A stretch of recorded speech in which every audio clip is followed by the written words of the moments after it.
Bueno, este es el cuarto y último vídeo que os voy a grabar de este tema.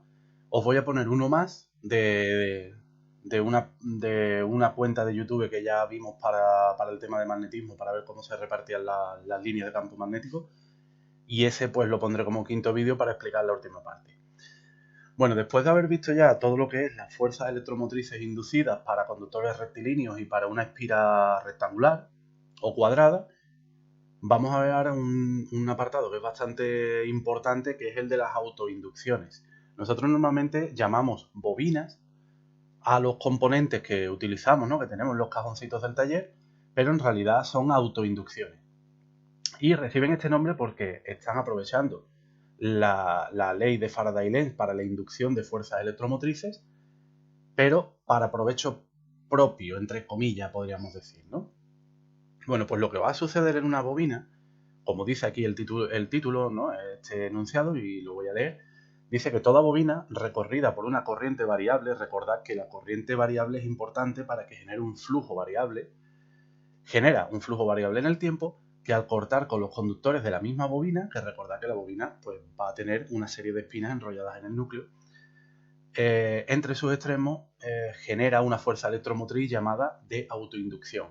Entonces, esta fuerza electromotriz, que la seguimos representando por E, ¿no? Y la medimos en voltios, dependerá, y ojo, porque a partir de ahora la L mayúscula se la vamos a adjudicar al coeficiente de autoinducción, que se mide en henrios, ¿no? Que esto ya ha aparecido antes en distintas unidades, ¿no? Henrio partido de metro, por ejemplo, para la permeabilidad. Pues la fuerza electromotriz inducida será el coeficiente de autoinducción por el cociente de dos variaciones. La variación de corriente, que repito, tiene que ser variable, porque si la corriente es constante no genera un flujo variable y entonces no hay inducción de fuerza electromotrices, partido de la variación de tiempo, ¿vale? Es una expresión muy sencillita. Es la forma más simple, porque en realidad esta forma es mucho más compleja cuando ya nos vamos a niveles físicos y matemáticos más elevados, ¿vale? Pero esta es una simplificación muy buena, que es la que nosotros vamos a utilizar.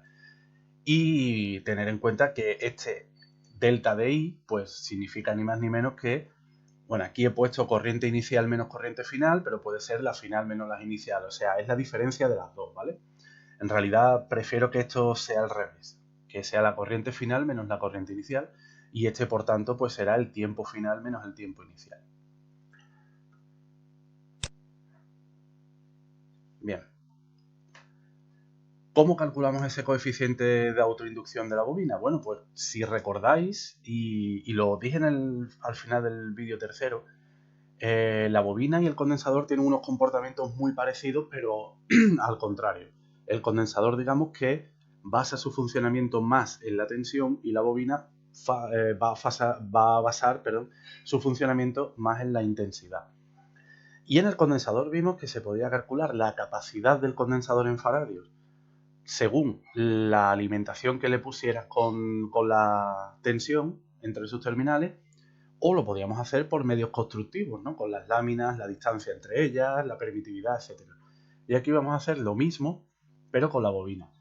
Es decir, podemos calcular el coeficiente de autoinducción según las magnitudes que inyectemos, ¿no? Para el funcionamiento del circuito, en cuyo caso será el número de espiras por el flujo que se genere en Webers, ¿no? Partido de la intensidad en amperios. Y otra forma de calcularlo, si es que conocemos las características constructivas de la bobina, será con la permeabilidad. Bueno, yo he puesto en el vacío, porque estoy considerando un núcleo de aire, pero importante, si el núcleo no es de aire, habrá que poner la permeabilidad absoluta, recordad, absoluta, que es la relativa por la del vacío, correspondiente al material que sea. Luego tenemos el número de espiras al cuadrado, la sección, es decir, cuando le metamos el corte al núcleo, qué sección es la que tiene, en metros cuadrados, y la longitud, que como os he dicho muchas veces, ahora ya la voy a poner en L minúscula para no confundirla con esta L, ¿vale? Vale, repito, esto es igual que el condensador, que podemos calcular según funcionara o según estuviera construido. Son formulillas bueno, que habría que considerar y tenerla en cuenta dependiendo de los datos que nos den, ¿no? Y como pasaba en el condensador, ¿os acordáis que la energía en el condensador también era un medio de la capacidad por la tensión al cuadrado? Pues esto es exactamente igual. La energía será un medio, en lugar de la capacidad ponemos la autoinducción, el coeficiente de autoinducción de la bobina, y en lugar de la tensión al cuadrado ponemos la intensidad al cuadrado. ¿Vale? Es decir, condensador y bobina son de una misma tendencia, ¿no? A la hora de obtener fórmulas y a la hora de tener cálculos. Y esto lo vamos a ver ahora en la siguiente parte. Vamos a estudiar un circuito, en lugar de resistencia condensador, vamos a poner uno que sea resistencia y bobina.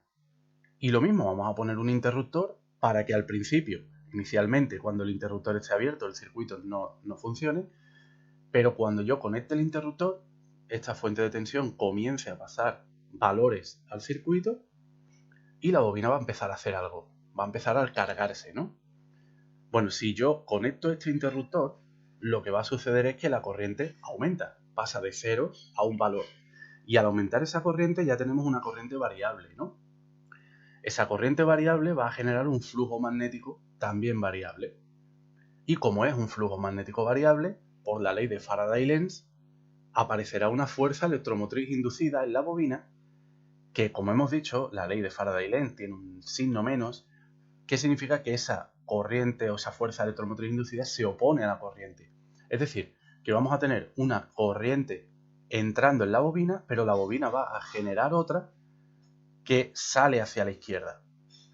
Por ese motivo, la corriente que proporciona la fuente se ve disminuida por la corriente que proporciona la bobina de manera inducida.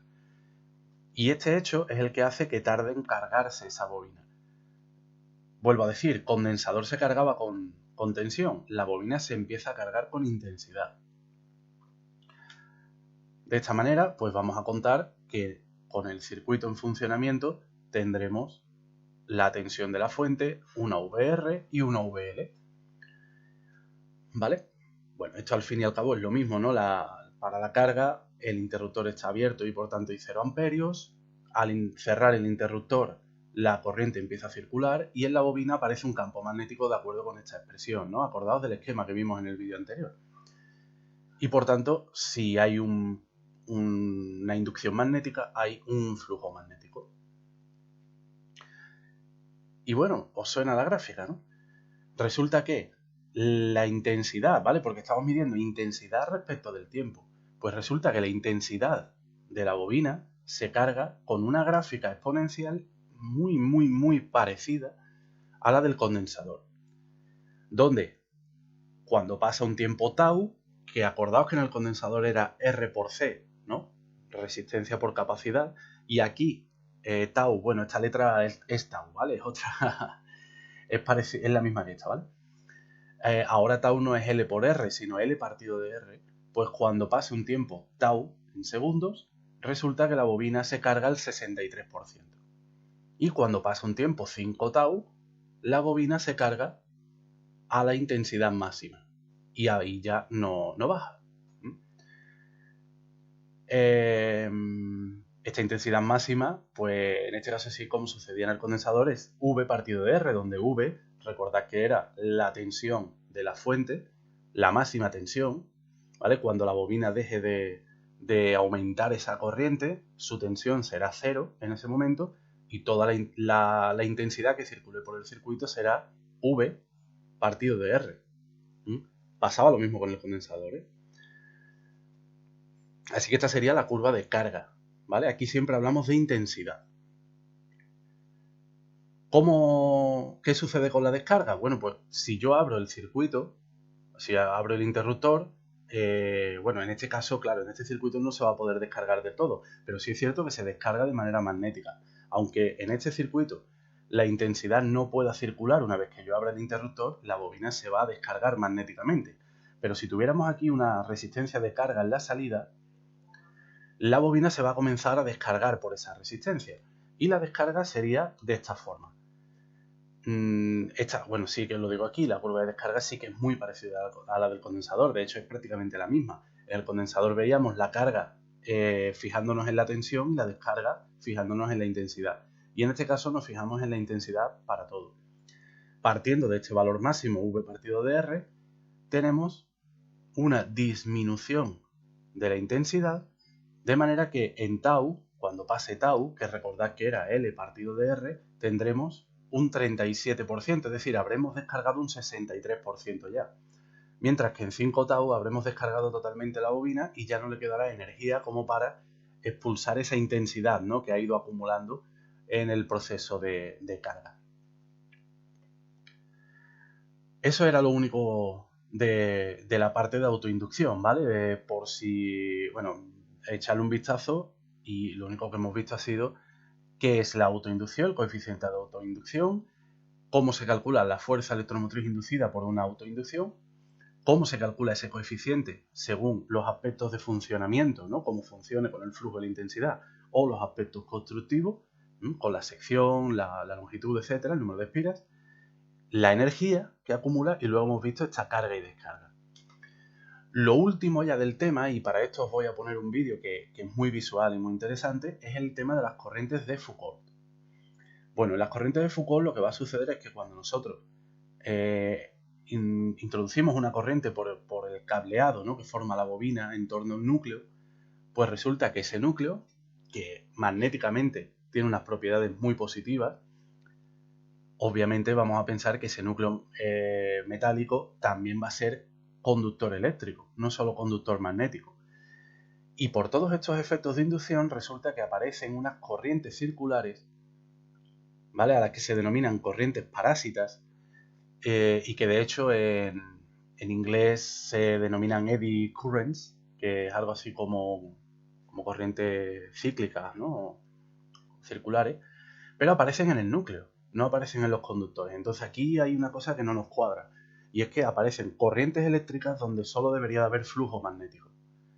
Con lo cual esto produce ciertos efectos, y uno de esos efectos es que esas corrientes van a inducir un campo magnético, van a producir un campo magnético que se opone al campo magnético que nosotros estamos intentando generar. Es decir, que si el flujo magnético mío que yo intento generar discurre en esta dirección del núcleo, estas corrientes me producen un flujo en la dirección contraria. Con lo cual tenemos un problema, ¿vale? Pero ya os digo, esto se explica muy bien en el vídeo y no os voy a decir nada más. Lo único es que los núcleos no suelen ser de una sola pieza, sino que suelen estar laminados de esta manera, porque así se descubre, bueno, laminados de esta manera de forma que magnéticamente tienen continuidad, pero eléctricamente las distintas láminas están aisladas, con lo cual las corrientes de Foucault que aparecen en una lámina no se transmiten a la lámina de al lado. Así conseguimos reducirlas y controlarlas, y sobre todo también aislarlas para que no hagan una corriente equivalente mucho mayor. Pero ya os digo, en el vídeo lo explica muy bien, y nada, os lo voy a poner también a continuación. Y os digo lo mismo, con esto termino el tema 9 de las explicaciones, espero que no se hayan hecho muy largo, pero bueno, si tenéis dudas, mirad los vídeos las veces que os haga falta, me las preguntáis, porque es un tema que no es muy difícil, pero sí es verdad que tiene varias cositas. Así que, acabando el tema en este momento. Cuando un campo magnético variable atraviesa un conductor eléctrico, debido al fenómeno de la inducción magnética, se inducen corrientes en el mismo. Estas corrientes se denominan corrientes de Foucault o corrientes parásitas, aunque en el mundo anglosajón se les llama eddy currents o corrientes en remolino. Estas corrientes de Foucault, al circular por el conductor, a su vez generan un campo magnético que se opone al anterior. Tengo un potente imán y una plancha de aluminio.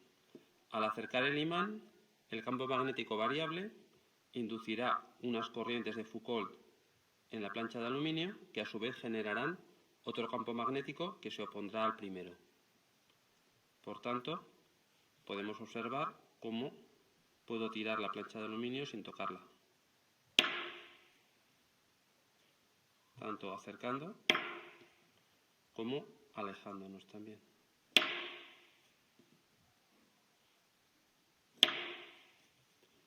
Incluso vemos como el imán no atrae el aluminio, pero si lo separo con rapidez, las corrientes de Foucault harán que se eleve la plancha de aluminio.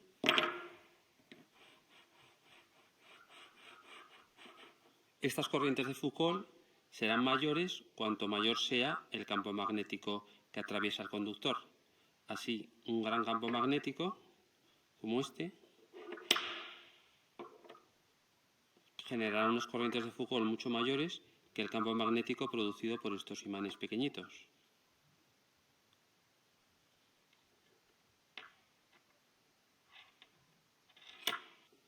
Por otro lado, cuanto mayor sea la variación del campo magnético que atraviesa el conductor, mayor serán también las corrientes de Foucault que se inducen. Si acerco o alejo el imán despacio, inducirá menos corrientes que si lo hago rápidamente. Por otro lado, influye también en las corrientes de Foucault la resistencia del material. Cuanto más conductivo sea el material, mayores serán las corrientes inducidas. Así, por ejemplo, el cobre tiene más conductividad que el aluminio y, por tanto, se inducirán corrientes de Foucault mayores en el cobre que en el aluminio. Y por otro lado, el grosor del conductor también nos afectará, puesto que cuanto más grueso sea el conductor, menor será su resistencia. No es lo mismo este bloque o esta plancha de aluminio que este trozo de papel de aluminio plegado.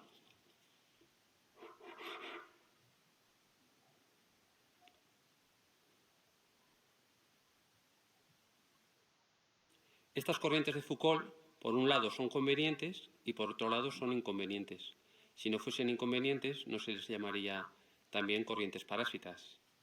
Por ejemplo, los núcleos de los transformadores y de los motores no son macizos, sino que están formados por una serie de placas pegadas entre sí, pero aisladas eléctricamente, de forma que las corrientes de Foucault que se inducen sobre ellas se limitan respecto a cómo serían si fuese un bloque continuo.